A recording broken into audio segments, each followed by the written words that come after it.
couple of miles from Waikiki Beach. We say a very good afternoon to George Tavarekis.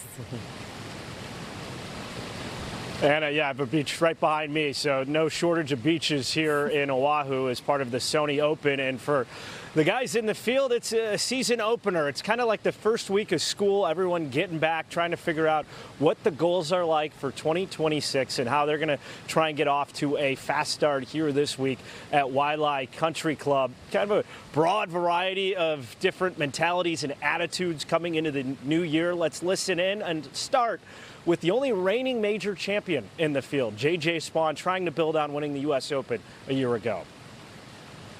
Yeah, I mean, it would be, tough to maybe win another one, but I think the most important thing is the belief is there that I can. So ideally, I would just like to get myself in contention, and that just starts from good prep, good mindset. More self-belief, which is what I've, validated last season. So, just try to put myself in position and see where things go. Yeah, from now until the end of my career is win a major. Whether it's one, whether it's who knows how many. But yeah, I feel like I've done everything on my kind of bucket list of my dreams. Home and away Ryder Cup, win my National Open, win the PGA Tour. There's only one more thing to tick off for me, and that's a major. Win the Masters, I would say. Last person that did that in their debut was Fuzzy Zoeller in 1979. Obviously, with his passing recently, that's something I've got my mind set on. But in terms of PGA Tour, just trying to get in the mix as often as possible. I did a really good job of that last season. Got over the hump and was able to win a few times. And I think this year my goal is every time to tee it up to have a good chance to win. So I know it's probably a little bit unrealistic because there's going to be weeks that maybe I'm not 100% on form, but I feel like I can do it, and I just got to have that mindset and just try to continue to let things happen and stay positive. I'm excited. I miss competing. I miss seeing the guys. I miss being out here. I always love starting here at Sony. It's one of my favorite golf courses, and I'm excited for my 16th year. How do you goal set coming into a year, and do you have one big goal you're looking towards? I mean, the goal is always for me to win. That's the goal. Tour Championship's a goal, and then I'd like to compete in some majors. I think that's the ultimate goal, is to play well in the biggest events. It kind of feels like a reset. I feel like a rookie again. Just kind of a lost season last year, and just healthy. So happy about it. It's just awesome to see everyone. I feel like everyone's fired up at the start of the season and want to get off to a good start, but also we're at one of the chillest places in the world, so it's a great combo. And yeah, I think all of us are just really excited to be here, especially with some of the new changes and know how tough it is to even stay on the PGA Tour. So just happy to be here. My expectations are high as they are every year, but I think why the tour is great is you come back out here and it's a clean slate. And last year, it helps to play well and get into some events, but you got to start from scratch with everyone else, and got to go earn it again. Some players played through November or even maybe December at the Hero World Challenge. Other guys may have taken off 8, 10, even 12 weeks looking to knock some rust off this week. Not the case for former world #1 Adam Scott. Walked with him a bit during his practice round yesterday at Waialae Country Club. He said his game feels sharp because he took the trip back to Australia, hadn't been there since pre-COVID, had 2 starts at the Australian PGA and the Australian Open, finished top 10 both weeks.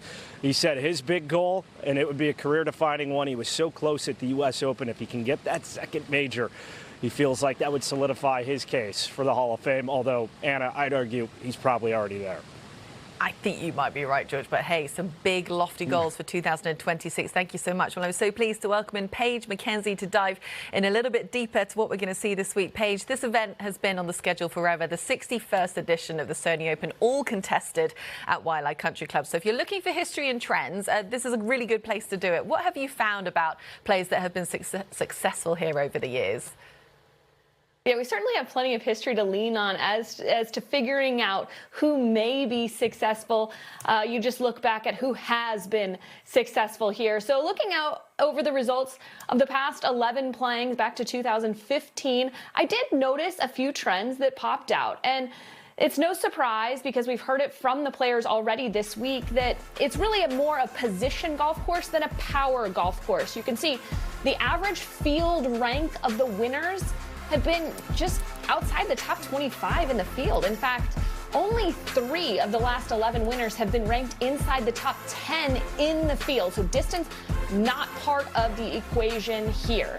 But what is strong approach play. You can see 8 of the last 11 were top 10 in the field in strokes gained approach, as well as putter being hot. That's been a big part of the story. Look at this. 7 out of the last 11 winners were top 5 in strokes gained putting for the week. So seriously important.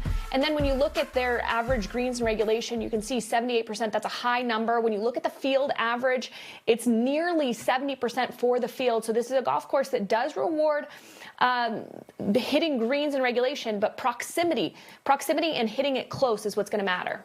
And 20 of the top 50 players in the world littered with past champions at this place as well. Anyone who you particularly fancy this week, Paige? I've got a couple names. I'm going to pop out Colin Morikawa just based on that proximity argument, but 2 other players, maybe a little under the radar, and one of them will go Russell Henley, who's been a past champion here. He and Maverick McNeely are 2 of the 14 players on the PGA Tour that are both top 50 in strokes gained approach and in putting last season. 2 of my favorites this week.